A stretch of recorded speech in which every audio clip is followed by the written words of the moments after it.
and I'm delighted to welcome Andy Mitten of United We Stand and Gareth Roberts of the Anfield Wrap to the show. Good morning, lads. Morning. Gareth, we might just start with you. You were obviously watching your team play last night. Were you encouraged by what you heard coming from the likes of Jurgen Klopp and James Milner at least? Encouraged, not particularly. Surprised, not either. Jurgen Klopp's come out before and said he does not like the idea of a Super League and that he does support the idea of the Champions League. Equally, from everything I've heard, you know, the players, the manager, staff at Liverpool Football Club found out the same way the rest of us did, via the news, via social media. You know, there was no preempting of this from Liverpool's owners to the staff, which in itself, for me, is a problem. It is a poor way to treat the people that work for you. To use business language, which they seem very fond of. Where is the stakeholder management? Fans are stakeholders in the club. People who work for it are stakeholders in the club, as are the manager, as are the players, and none of them are being told about this. And this is a surprise to everyone, it seems, bar people who were in Boston, who were absentee anyway, who clearly don't get the values of Liverpool Football Club. Is the sense that Jurgen Klopp can make the right noises, but the influence he'll have is actually just going to be limited? Is that where maybe your worries lie? Yeah, I mean, well, you say his influence is limited. I think he is well loved among Liverpool fans for obvious reasons. He won us a European Cup. He won us the league after all of these years. And he is someone who gets Liverpool Football Club's values. We feel very aligned to him. Every time the man speaks, he talks a lot of sense. He's talked a lot of sense about the city, about the people, about the politics and everything else. And then the owners, much less so. So if Klopp felt it was in his power to, you know, if he felt it was necessary, to walk away as a consequence of all what is going on, I think you'd see people on the streets, you'd see protests, you'd see people at the ground, you know, all of the things that we've seen under the last regime of owners, which seems a long, long time ago, and which I thought we were now beyond. But perhaps not. So Klopp has a lot of power there. Milner too. It was good to just see him blatantly come out and say, well, it's not for me, I don't want it, I hope it doesn't happen. I think more players and managers across the league should use that power, should say they don't want it, should say that this isn't for them and that it isn't about the fans, and it should be about the fans. And we've already seen a little bit of that with Leeds players last night. So it's in their power. They get a microphone put in front of the face, as me and Andy are now, and you've got to come out and say what you think about it and be honest. And I thought Jurgen Klopp was honest, and I thought James Milner was too. And do you think there is a chance that Klopp walks over this? I mean, we shall see. He said a couple of cryptic things, which I think you can sort of interpret either way, really. I don't think he wants to, because he feels allied to what he's created there, to his staff, to his coaches, to the players, to us as fans, as I said before. So it would be an extreme thing to do, but I wouldn't completely rule it out either. I mean, it's basically a change of contract, isn't it? I mean, in any other sort of working environment, if you came in one day and then the next day it was totally different what you were being asked to do and what your job was, you would feel concerned about the future, and I imagine he feels concerned too. So we'll have to, with the rest of it, really, we'll have to see how it all unfolds. Andy Mitten, a very good morning to you as well. What was your initial reaction when you started to realise that this was becoming a very real thing over the course of Sunday evening? It was Sunday afternoon. I was about to write about Manchester United trying to beat Burnley for the first time in years at Old Trafford when it started to break through. And my first reaction was a negative one. And I tweeted out that nothing in football is permanent.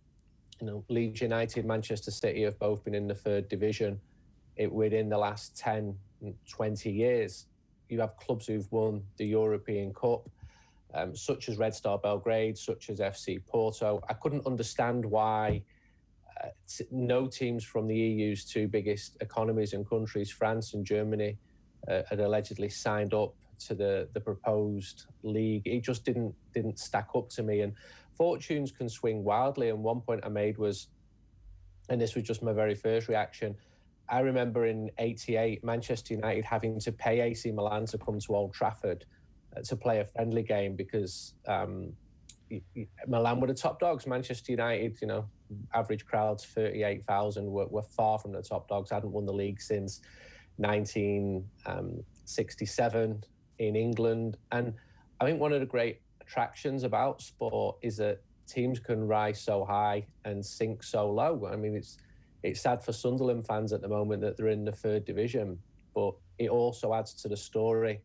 around football. It makes it so compelling when teams rise up and go down. And then Manchester United and Liverpool, part of the reason they're the most 2 popular clubs, certainly in the UK, probably in Ireland, is because their history is tinged with triumph and tragedy. You know, Manchester United were relegated in 1974 because they deserved to be relegated. And I think if you start protecting that, it's a very dangerous game to play. And I think you've seen the reaction to the proposed Super League, not just from Manchester United fans. I mean, I did a survey yesterday on my personal Twitter, and I think 20-odd thousand people voted, and 87% of people were strongly against it. But also from fans of other clubs, I'm seeing exactly the same sentiments coming out from Liverpool supporters.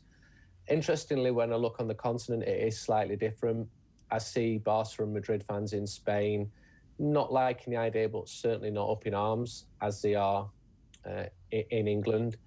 The fundamental for me is that it's born out of one thing, which is money and greed. And as Gareth touched on, by people who I don't think have got the best interests of football. They're only interested in the bottom line. I didn't like it when the Glazers took over Manchester United in 2005.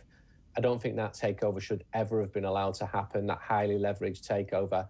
And yet it's still happening. Burnley were taken over under very similar circumstances this year, but because it's Burnley, it didn't get the coverage of Manchester United. I know Liverpool fans have had major issues with their owners, the owners before the current ones. I know that on the field, Liverpool have been very successful under the current owners, but as a model, I just don't like it. I just don't like some of the Americanisms, which I think can be imprinted on European football clubs, which are rooted in their communities in a way that sports franchises, and I hate that word, are not in the US. I remember being in America 20 years ago and reading a brilliant piece of journalism about how the Cleveland Browns had been moved from Cleveland. One of the best books I ever read was about how the Brooklyn Dodgers had been moved from Brooklyn. And I'm just thinking, you know, imagine moving Manchester United from Manchester, or Liverpool from Liverpool. It's just beyond offensive. You know, I get that both of these clubs have got huge global support, and I'm proud of that huge global support. And that goes through thick and thin. I remember being in Helsinki Airport 2013 on my way home from watching Man United playing in a pre-season in the Far East, and seeing someone in a Liverpool tracksuit. And I think he worked for the club, and he was on his way back from Melbourne. And he told me that Liverpool had just played a friendly in front of 90,000 people. Liverpool finished 7th that season, if I'm not mistaken. I mean, that is an incredible number of people. You can't accuse them people of being glory hunters, because Liverpool hadn't won the league for a while. And I'm not saying that facetiously. You know, Liverpool have got an incredible history. And it just smacks of greed. The people behind it, that 6 of the 15 are from England, shows the worry which continental clubs have. Barcelona and Real Madrid and Atletico, they've got significant financial problems. They're looking for someone to save them financially. I sense that some clubs have been coerced into this because they feel that if they don't join it, they will be left out. They won't have a golden ticket. But look at the backlash, not just from the authorities. I don't have that much sympathy with the authorities or the rights holders, because they're all they've got vested interests. My sympathy is with the fans, and already the fans get a raw deal, and already the match-going fans get a raw deal.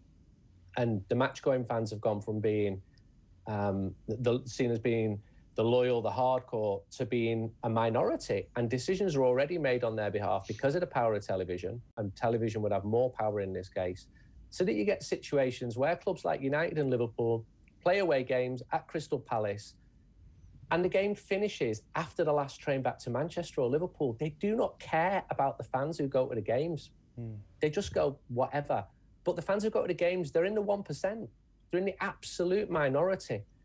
Most Manchester United and Liverpool fans around the world, they don't really care either, because they're not at the matches. It's not an issue for them. They're not bothered about atmosphere, ticket allocations. But for the match-going fans, these issues are really important. And The league wants to fill a stadium with fans, and I just see uproar among supporters. Is it not those match-going fans, Andy, that are going to need to make their voice heard the loudest? Because it may be the global fan who isn't travelling to Anfield or to Old Trafford every single week pre-pandemic that may feel, you know what, I want to see how the Super League actually goes. It is up to the people based near the grounds to actually make this protest happen, to actually try and stop this from happening. Yeah, that's where the protest will come. I wouldn't be surprised if you saw some cross-club protest, even between Manchester United and Liverpool fans. That would be a first, but I think they've got so much alignment here where the strength of feeling is very similar. It's laced with politics, as it always is. There was a huge schism developed after the Glazer takeover, where you had 4,000 hardcore Manchester United fans walk and form FC United. Among them, the most politically minded Manchester United fans. That caused huge divisions. And one problem for the fan bases of these clubs is that they're not united. There's so many divisions and cliques and suspicions. And I often say no one hates Man United fans more than Man United fans themselves. And it hasn't always been like that. And I know there are similar issues at City and at Liverpool. And it's that divide and rule which has helped people and the authorities get into this position. There has been some progress, I've got to say. Ticket prices for away games, £30. I could never have seen that come in. But in Europe, where a lot of this Super League will obviously be played out, you still get the rip-offs. Barca charged United and Liverpool fans €120 for the worst seat in Camp Nou, only last year and the year before. Sevilla, €100. They're so out of touch. And that's under UEFA's watch as well. So I'm not going to say poor UEFA being left out of this, because there's massive room for improvement under their governorship. Gareth, I'm curious to know how you felt watching Liverpool last night, because there had been such a huge backlash from fans. You had quite a lot of people talking about how they'd gladly walk away from their own clubs, you know, if this was to go ahead. And I imagine a lot of that is just down to the emotion of the day and stuff like that, and the shock of the announcement. But I'm sure a lot of the suits at all these clubs are trying to bank on the fact that, as much as fans might be unhappy, once the whistle blows at the start of 90 minutes, they're probably not going to be able to help themselves from getting emotionally invested in a game. I'm curious to know, Liverpool played last night, one day after this was announced, huge uproar. How were you feeling, and other Liverpool fans as well, once that whistle went?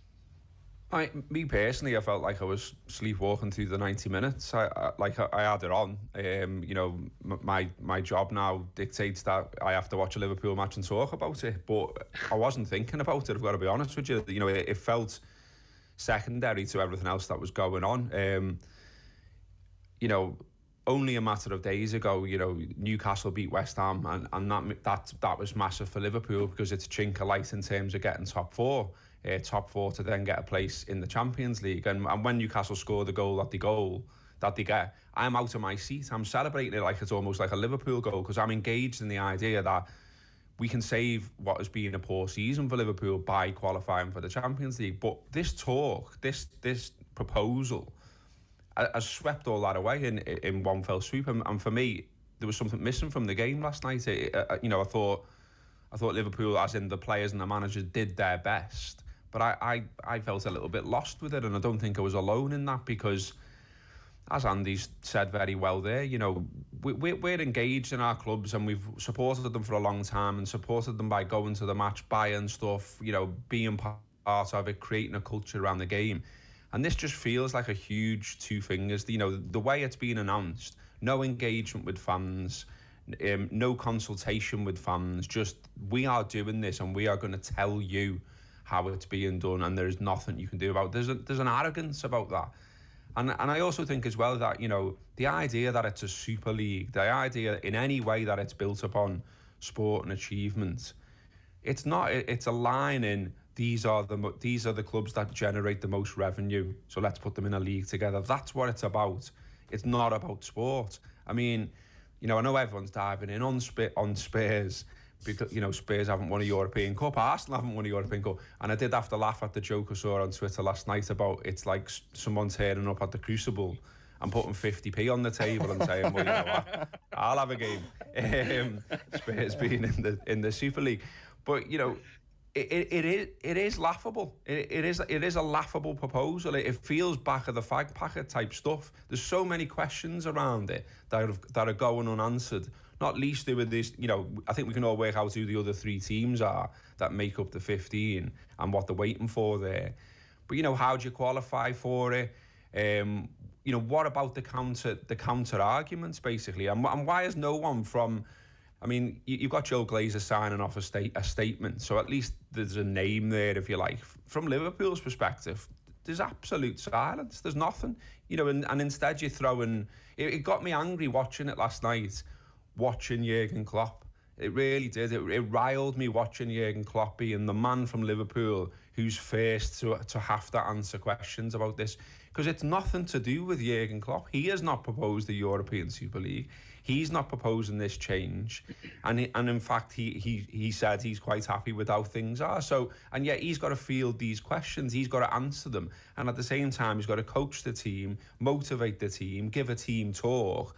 And the players are human as well. They'll just be saying the same as us. Well, what's going on here? What's happening? Where's this come from? And instead they should be concentrating on, let's try and beat Leeds and get top 4, you know. And they didn't do that, and I'm not saying that was why they didn't do it. But equally, I'll go back to the they are human point. They will have been talking about that on the bus. They will have been looking at their phones. That you couldn't avoid it in the media. It was everywhere. It was the top story in England and Europe, and I imagine it's created ripples worldwide. So they're wondering what's going on. We're wondering what's going on, and the people who have proposed the idea are largely sitting on their hands and saying nothing. And I don't see how that is a way to manage what is going on, because people will run... The more that there isn't information, people will run away with what it could be and what it could turn out to be next. So Andy mentioned Americanisation. That concerns me as well, because what is next? Did he start playing... if this goes ahead, did he start playing these games in the Far East? And it does that have to get up at 4 a.m. to watch it on the television, because it makes sense income-wise for them to do that.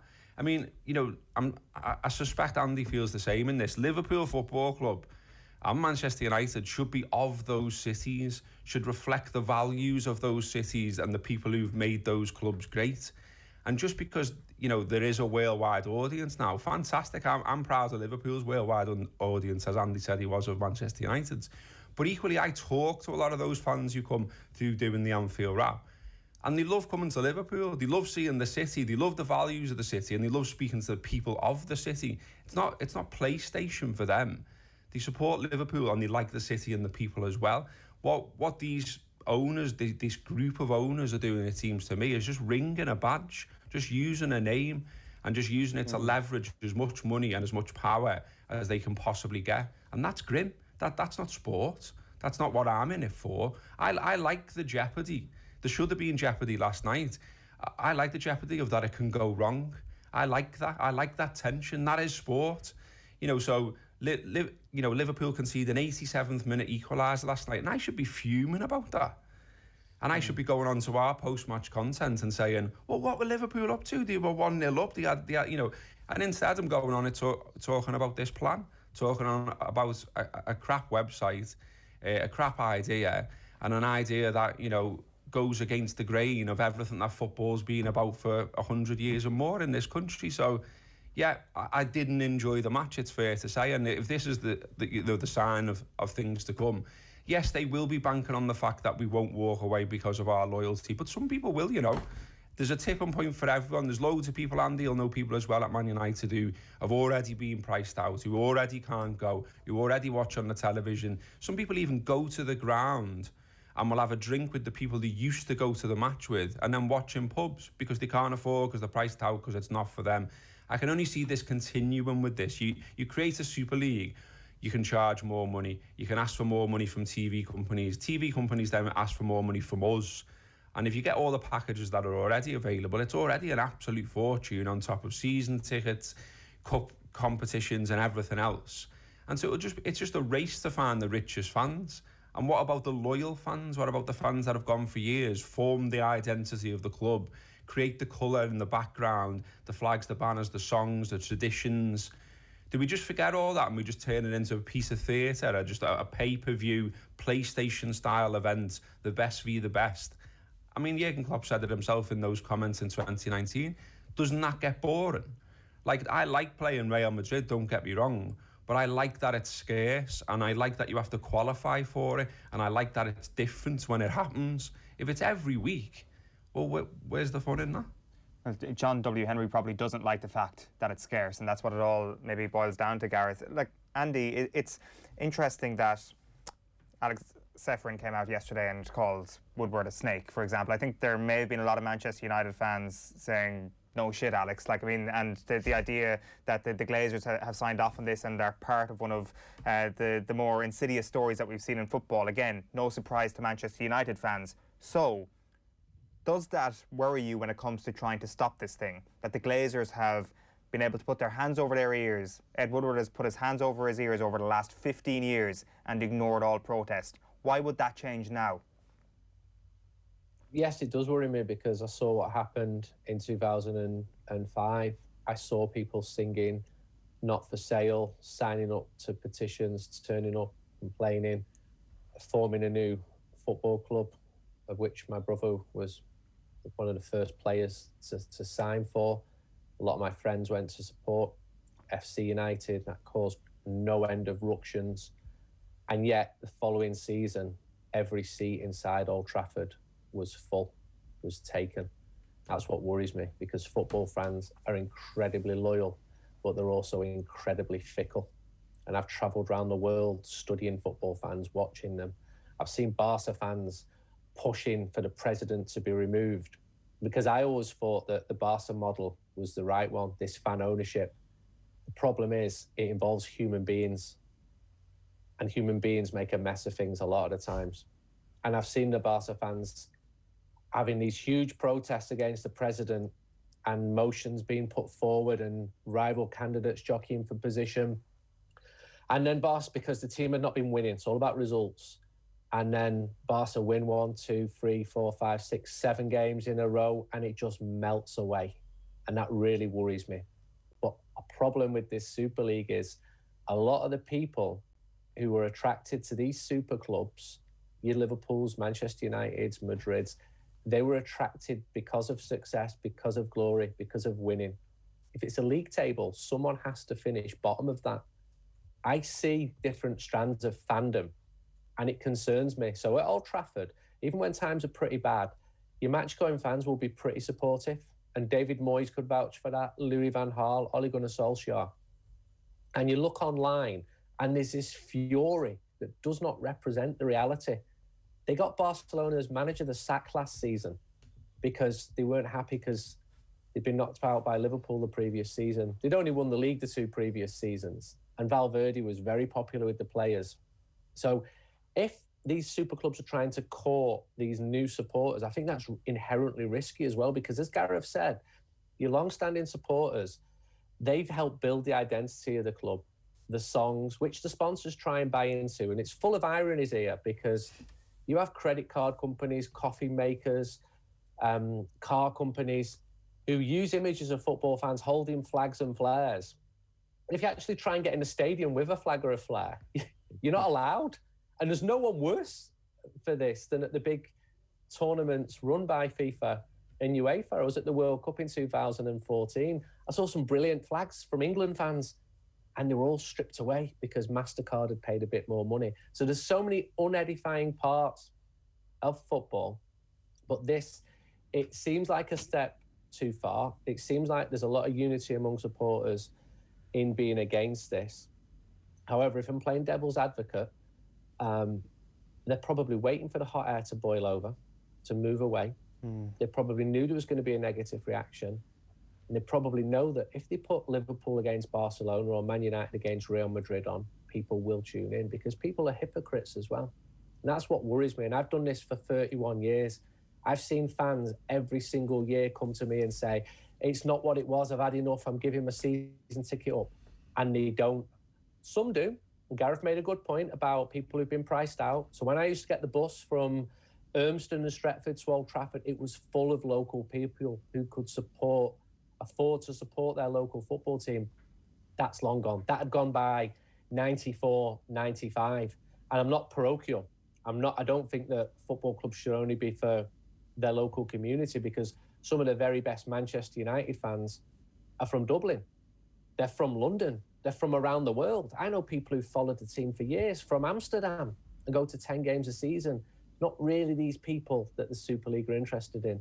I was described yesterday, or people of Mail, as a legacy supporter. They're not really that bothered about the match-going supporters. It's the broadcast revenues that they want. Even more money for players. I'm sorry, how much difference does it make if a player goes from 300,000 a week to 400,000? Get your house in order first. Have a financial fair play system that actually works. The problem is that the governing authorities are not as strong as some of the billionaires and oligarchs who own the biggest clubs. The clubs have got the power, and that's really concerning. And it's come a complete turn. I remember interviewing Man United secretary Ken Merritt in 1991, and he basically said to me, UEFA barely respond to our correspondence. They look down on us. They don't want to know us. And this was at a time when English clubs were the pariahs, but now it has completely changed. And now UEFA are the ones who are worried because they know that the super clubs have got all the power. Gareth, it does seem that there is maybe more room for surprise on the Liverpool side of things when it comes to how John Henry has behaved. Maybe just because he hasn't been around as long as the Glazer family, and maybe the protests against Manchester United have just been way more vociferous, rightly so, for so much longer.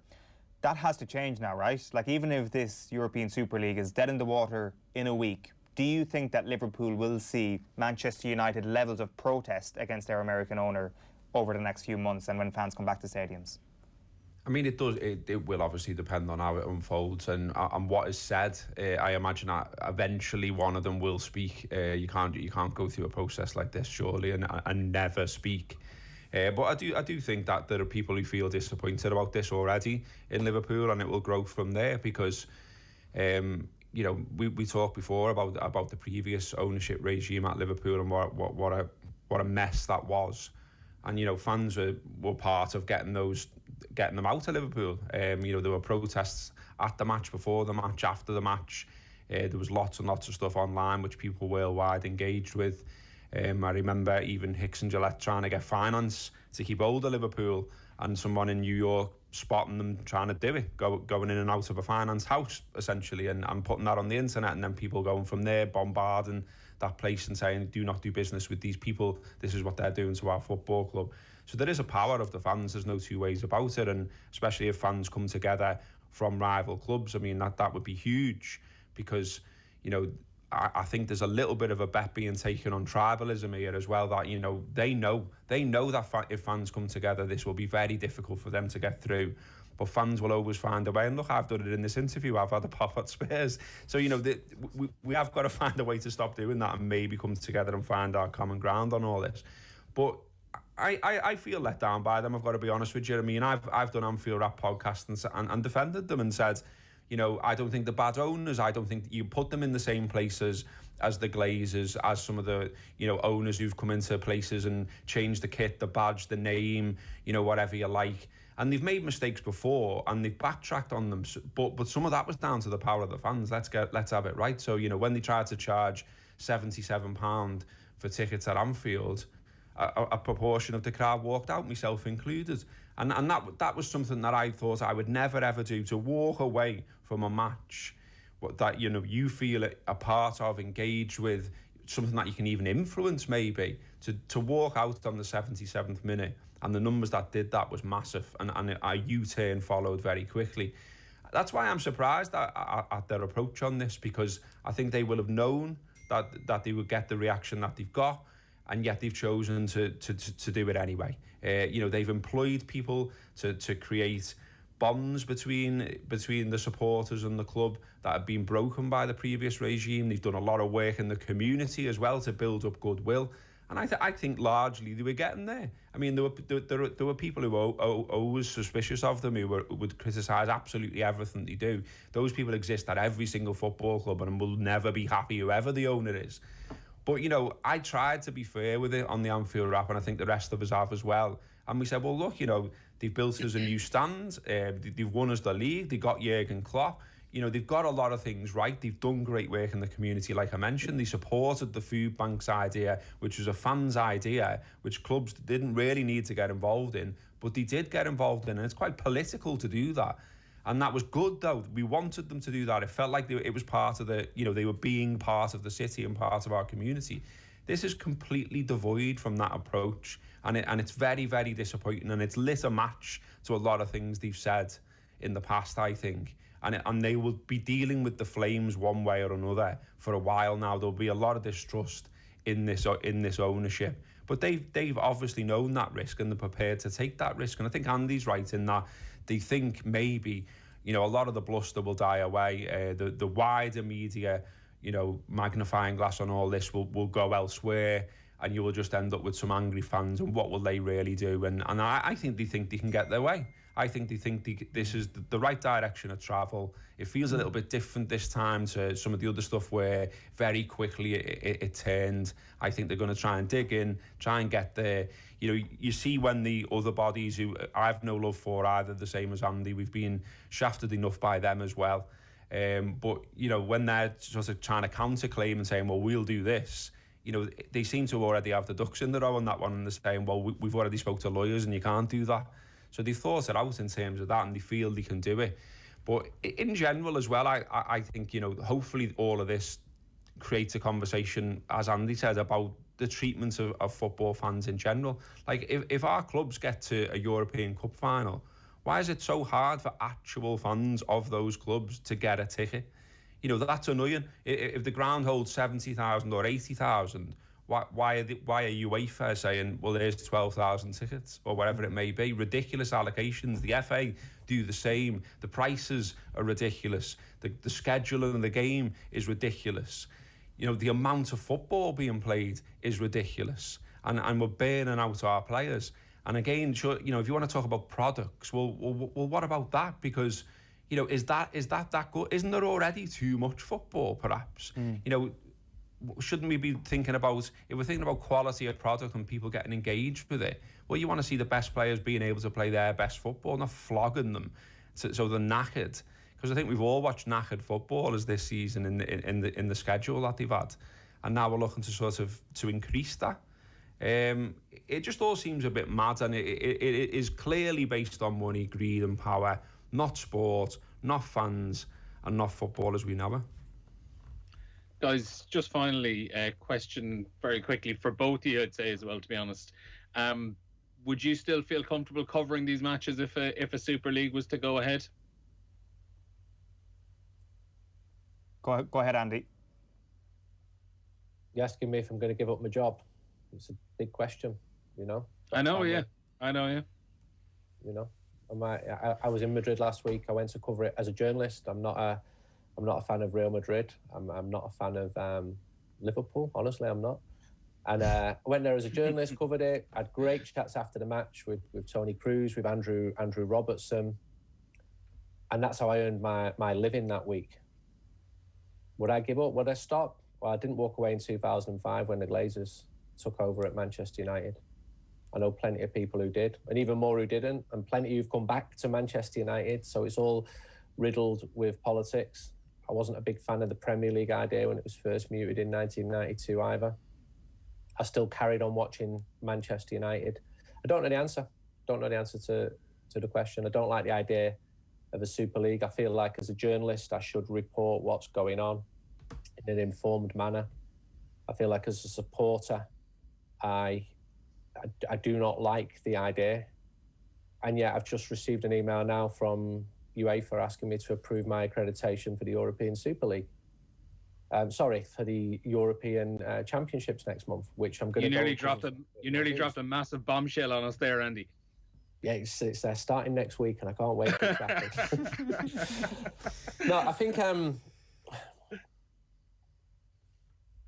don't know. I hope it does not happen. I think there are too many games. And Gareth's point about burnout is absolutely right. And there's people within the clubs who are absolutely against this idea, but they can't come out and speak publicly like we're speaking now because they're just normal people with normal jobs. And they can't go against the bosses and lose the jobs.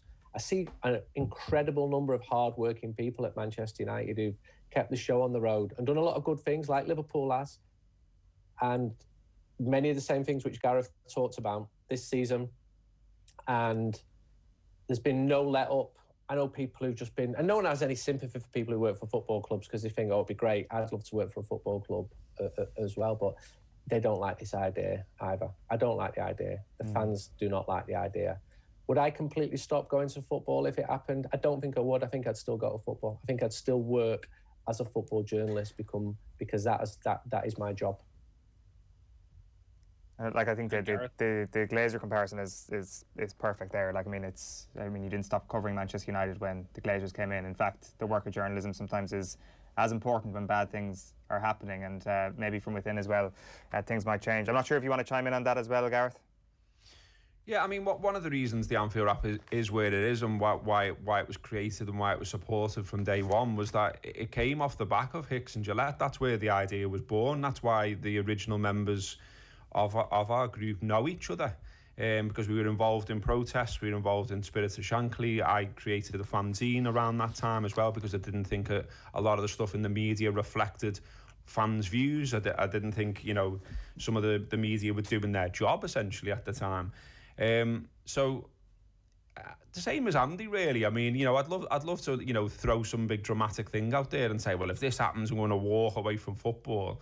But equally, I'm tied in by bills. I'm tied in by my family. I've got to pay the rent and all the rest of it. So, it'd be very difficult for me to suddenly find work to the same level of income just at the click of a finger. I'm not some fat cat who can make huge decisions like people in Boston currently are for Liverpool and how they're looked at. So I think I'd have to stay with it.